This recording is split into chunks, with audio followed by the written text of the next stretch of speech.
一好彈，睇住佢喎，嘣！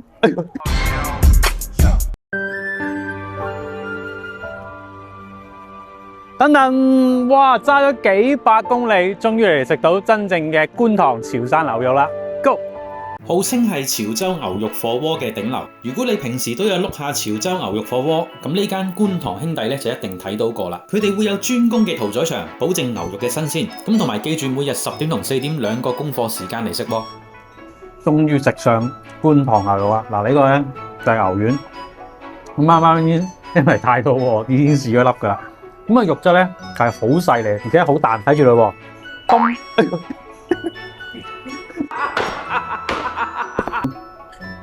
嗱，呢啲就係呢度最出名、最耍家嘅牛肉啦。咁仲有啲雪花味上，睇到嘛？佢真係可以倒喺度嘅，倒立喺度，見到，證明佢幾新鮮。咁當然啦，即場要食一片俾大家睇啦。嗱，咁呢啲蝦眼水，一般咧我咧就食大概3-4秒到啦。哎呀，老咗添。呢個係豉油，咁呢個咧就係沙茶，咁我中意兩邊都點啲嘅。哇，好食到咧！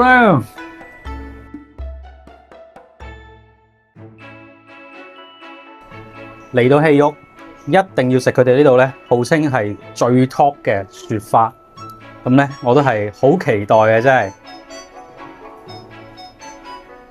係。嗱，粉紅色，肌紅蛋白仲保留住。咁啊，即刻試一塊，哇，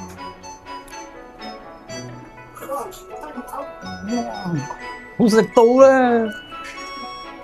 表情雖然浮誇，但係牛肉嘅品質的確係好驚豔，果然對得起呢個近60年嘅老字號。但係呢，我就覺得同可能廣州好好嘅潮州牛肉火鍋呢，其實並冇相差太遠嘅啫。網紅店杏花吳記終於嚟啦！咁同上次觀塘牛肉咧，就再做一個比拼啦。其實之前我都好困惑，點解佢會叫杏花吳記？咁嚟到現場咧，知道啦。原來呢度咧叫杏花旁路，對面係杏花公園。咁可能個老細同我一樣姓吳，所以就叫杏花吳記。Let's go！汕頭呢間杏花吳記呢，佢個朵我諗就唔需要多介紹啦，而且佢係全球僅此一家，所以想食呢就只能夠嚟到呢度嘅啫。雖然我睇得出佢店面已經多次擴充，但依然抵擋唔住呢啲呢全部想嚟食牛嘅人。你睇下排隊排到，基本上呢要排3個鐘先食到㗎。排個隊嘅朋友就知我呢支旗仔係咩意思啦。呢度嘅牛肉品類呢豐富，而且呢都係屠場專供，所以呢食得呢絕對新鮮。唔講咁多啦，即刻開爐啦！終於食到心心念嘅杏花吳記。嗱，咁第一口咧，咁當然就係要試佢嘅原味啦。咁我都係食3-4秒到啦。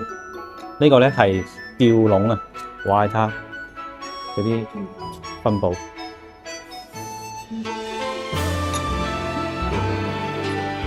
哇！佢呢度嘅吊籠咧係好牛嘅，因為佢吊籠已經有雪花嘅口感，真係值得一試。同樣出色咧就係佢呢度嘅沙茶醬，真係零舍香㗎。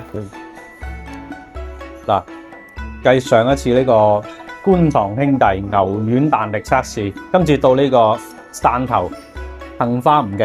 嗱，準備啦，1、2、3，嘣！哎，又到咗牛肉新鮮測試啦。嗱，咁呢個咧啱啱點嘅上嘅，睇住咯。掛碟，好啦，同樣嚟到戲肉啦，就係雪花啦。咁同樣啦，今次都係做個比拼，同上次睇下觀塘兄弟邊個正啲啊！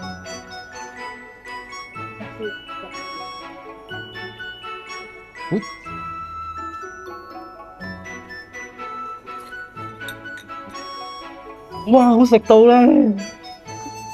最後嚟個簡單總結，雖然好多人咧都話咧網紅店有時會踩雷，但係我覺得杏花吳記咧係真係值得一試，亦都係對得住咧佢點解咁網紅嘅原因。我一家人都點咗10幾樣嘅牛肉，而且感覺出品都係高質穩定，但係想食真係要早啲嚟排隊啦。下次再同大家解鎖更多潮汕嘅美食同景點，歡迎你嘅留言同關注。